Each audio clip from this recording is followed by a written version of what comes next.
الحمد لله وكفى وسلام على عباده الذين اصطفى أما بعد فأعوذ بالله من الشيطان الرجيم بسم الله الرحمن الرحيم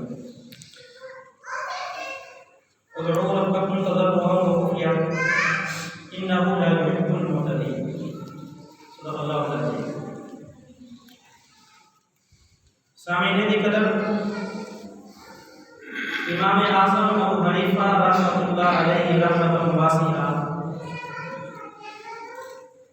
فرماتے ہیں کہ آمین آہستہ آواز سے کہنا یہ مستحب اور افضل ہے. اور اس کے متعلق جو امام ابو حنیفہ رحمۃ اللہ علیہ کی تحقیق ہے، بڑی ہی بہترین تحقیق ہے اور قرآن اور حدیث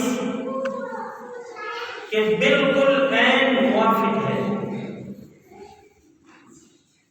حضرت امام ابو حنیفہ رحمۃ اللہ علیہ فرماتے ہیں کہ آمین دعا ہے،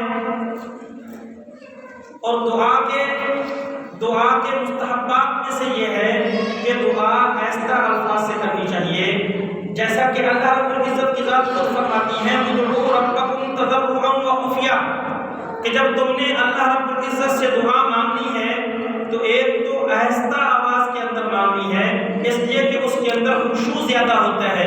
دوسرا تضرعا، گڑ گڑا کر اللہ رب العزت سے دعا مانگنی ہے.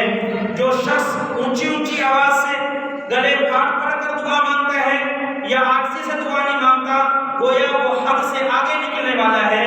اللہ فرماتے ہیں انہ لا یحب المعتدین، اللہ رب العزت کی ذات حد سے آگے نکلنے والوں کو پسند نہیں کرتا. اور دوسرا امام صاحب فرماتے ہیں یہ ذکر ہے، اور ذکر کے مستحبات میں سے یہ ہے کہ ذکر آہستہ الفاظ سے ہونا چاہیے. وَاذْكُرْ رَبَّكَ، اللہ رب العزت فرماتے ہیں کہ اللہ رب العزت کا ذکر جو تم نے کرنا ہے وہ تم نے آہستہ الفاظ سے کرنا ہے. اور اگر احادیث مبارکہ کو دیکھیں تو حضرت امام بخاری رحمۃ اللہ علیہ اپنی بخاری کے اندر ایک باب باندھا ہے. باب کا عنوان تو انہوں نے دیا ہے اونچی آواز سے آمین کہنا، لیکن اس کے اندر جو حدیث لے کر آئے ہیں اس حدیث کے اندر صرف آمین کی فضیلت کا پتہ چلتا ہے، اونچی آواز سے آمین کہنے کی حدیث لے کر نہیں ہے. صرف ایک حدیث لے کر آئے ہیں اور وہ حدیث حضرت ابو ہریرہ رضی اللہ عنہ سے مروی ہے. وہ کہتے ہیں کہ نبی علیہ السلام نے فرمایا جب امام وَلَضَّالِّينَ کہے تم آمین کہو، اور فرمایا تمہاری آمین جس کی آمین فرشتوں کی آمین کے موافق ہو گئی، غفر لہ ما تقدم من ذنبہ، اللہ رب العزت کی ذات اس کے پچھلے سارے گناہوں کو معاف کروا دیتے ہیں. اور اس حدیث کے اندر کسی جگہ پر بھی یہ لفظ موجود نہیں ہے کہ آمین اونچی آواز سے کہنی چاہیے. صرف یہ الفاظ ہیں جب امام وَلَضَّالِّينَ کہے تم آمین کہو، جس کی آمین فرشتوں کی آمین کے موافق ہو گئی، اللہ رب العزت کی ذات اس کے پچھلے سارے گناہوں کو معاف کروا دے گی. اور امام بخاری رحمۃ اللہ علیہ کے شیخ ہیں امام ترمذی رحمۃ اللہ علیہ، وہ ایک حدیث لے کر آئے ہیں اور وہ حدیث ہے وائل بن حجر رضی اللہ تعالیٰ عنہ کی. اور یہ وہی صحابی ہیں جو یمن سے چلے تھے نبی علیہ السلام کے پاس نماز سیکھنے کے لیے، اور ان کو نبی علیہ السلام نے بالکل اپنے پیچھے کھڑا کیا تھا. نبی علیہ السلام کے پیچھے دو صحابہ بیٹھے تھے، حضرت عمر فاروق رضی اللہ تعالیٰ عنہ، حضرت ابوبکر صدیق رضی اللہ تعالیٰ عنہ.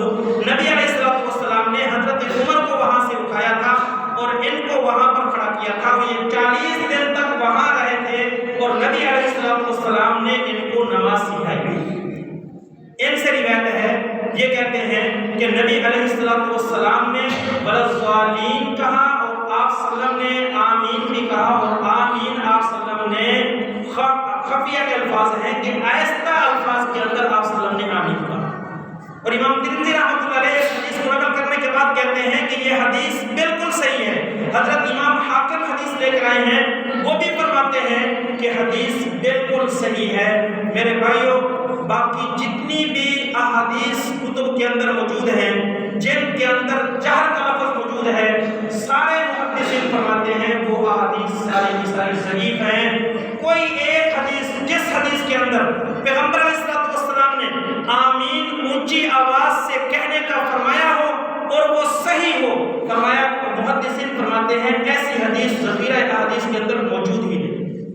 لیکن ہم کہتے ہیں کہ جو ضعیف حدیثیں ہوتی ہیں ان ضعیف حدیثوں سے بھی حکم ثابت ہوتا ہے۔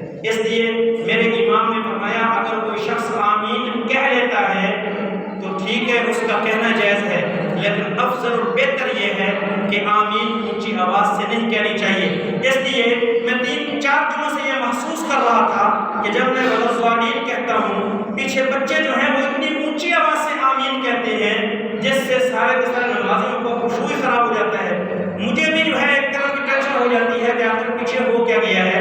میں آمین کہنے سے نہیں روکتا، اس لیے کہ احادیث کے اندر آمین کہنے کے الفاظ ہیں، اگرچہ وہ ضعیف حدیثیں ہیں، ضعیف حدیثوں سے حکم ثابت ہوتا ہے۔